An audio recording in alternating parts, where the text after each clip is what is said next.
Please sir, क्या दलितों को यहाँ भी बोलने का इजाजत नहीं? नहीं, सर, अगर सबको 4 मिनट दे दो, मुझे दे दो। Finish in 1 minute. ये भेदभाव नहीं चलेगा दलितों के साथ। Time is 4 minute, don't waste.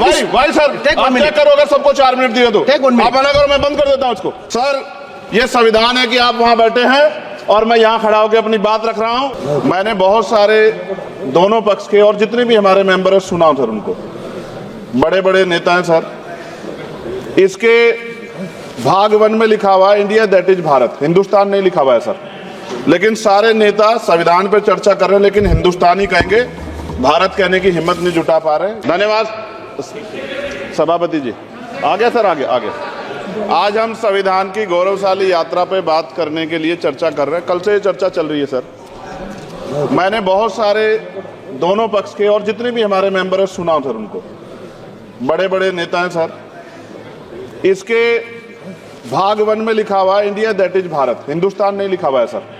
लेकिन सारे नेता संविधान पर चर्चा कर रहे हैं, लेकिन हिंदुस्तान ही कहेंगे, भारत कहने की हिम्मत नहीं जुटा पा रहे। ये बड़ा सवाल है सर कि क्या संविधान के हिसाब से बात रखी जा रही है। मैं धन्यवाद दूंगा फूले साहब बाबा साहब अम्बेडकर को और मेरे नेता मान्यवर साहब श्री काशीराम को।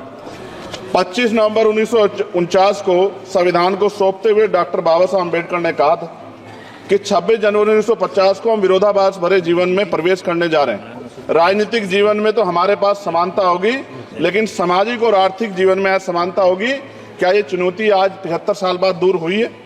भारत ने 26 जनवरी 1950 को संविधान लागू होने के साथ खुद को एक संप्रभु लोकतांत्रिक और गणतांत्रिक राज्य होने का ऐलान किया। लेकिन सर, उस समय संविधान की स्थिति ये थी कि जैसे गांव का कोई आदमी, मैं 50 की बात कर रहा हूं, वो 50 साल पहले शहर में आ जाता और बड़े लोगों की महफिल में चला जाता, उस जहां वो खाना खा रहे हो, और वो टेबल पे नैपकिन को खा के जो है ये कहता कि ये तो फीका, क्योंकि वो जानता नहीं था, वो समझता नहीं था संविधान को, संविधान है क्या। संविधान उसके लिए महज दस्तावेज था। ये जिम्मेदारी थी राजनीतिक दलों पे कि वो संविधान को व्यवहार में लेके आते। और इसके इतने सारे आर्टिकल हैं, अगर इनको व्यवहार में लाया जाता तो मुझे लगता कि आज देश बहुत बदल गया होता। बाबा साहब ने कहा था कि लोकतंत्र भारतीय भूमि का केवल ऊपरी पोशाक है। उनके अनुसार यहाँ की संस्कृति अनिवार्य तौर पर लोकतांत्रिक है। भारत जैसे गरीब और गैर बराबरी वाले देश में संविधान के जरिए छुआछूत खत्म करना, वंचितों के लिए सकारात्मक उपाय करना, सभी वयस्कों के लिए मतदान का अधिकार देना और सबके लिए सम्मान अधिकार तय करना, ये बहुत बड़ी उपलब्धि थी सर। ये संविधान है कि आप वहां बैठे हैं और मैं यहाँ खड़ा होकर अपनी बात रख रहा हूं। और इस देश में आदिवासी महिला के तौर पे जो है राष्ट्रपति बनी है, और प्राइम मिनिस्टर तो नहीं बना, लेकिन शेड्यूल कास्ट के बड़े नेताओं को भी जो है राष्ट्रपति बनने का मौका मिला। इस संविधान की देन, अगर वोट हम पे नहीं होता तो शायद अमीर और जो राजा महाराजा खुद को मानते हैं हमारी गलियों तक नहीं आ पाते, हमारे हाल नहीं जान पाते। आजादी का मतलब सर सिर्फ अधिकार पाना भर नहीं है। इसके लिए हमारे संविधान में सरकार और नागरिकों के अधिकारों के साथ साथ उनके कर्तव्यों का विस्तार से उल्लेख किया गया है। बाबा साहब ने संविधान सभा में दिए गए भाषण में कहा था कि स्वतंत्रता आनंद का विषय है, पर अब हमें अपनी जिम्मेदारियों पर भी ध्यान देना होगा। संविधान ने सुनिश्चित किया कि रानी के पेट से राजा जन्म नहीं लेगा, वोट से नेता तैयार होगा। आर्थिक बराबरी के लिए सरकार क्या कर रही है? गरीब और गरीब हो रहा है और अमीर हो रहा है। सुबह उठते कहीं बम की धमकी मिलती, कहीं दंगे की। ये अमृत काल है सर या धमकी काल है? कितना बढ़ रहा है आर्टिकल 15 सर। भारत में आज भी घोड़ी चढ़ने बैठने होती है। प्लीज सर, क्या दलितों को यहाँ भी बोलने का इजाजत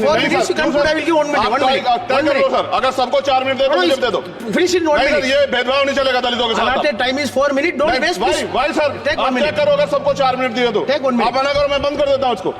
क्या दलितों को सबसे आखिरी में नंबर मिलेगा और बोलने का मौका मिलेगा? क्या मजाक कर रहे हैं सर आप? नो, ये all independent people are having only 4 minutes. You take sir, independent में अपनी पार्टी का मेंबर हूँ सर, और जीत के आया हूँ सर, किसी की दया में नहीं आया। Take 1 minute and finish. Sir, कल भी बोले तो एक दलीय पार्टी के लोग, आप मौका दो सर। मूछे रखने पर हत्या होती है, महिलाओं पे, छोटे मासूम बच्चों पर रेप हिंसा होती है। एनसीआरबी का डाटा देकर डर लगेगा। यही 1 किलोमीटर में संविधान को जला गया, और महाराष्ट्र के परभनी में अभी भी संविधान को नष्ट किया गया, उसकी कॉपी को।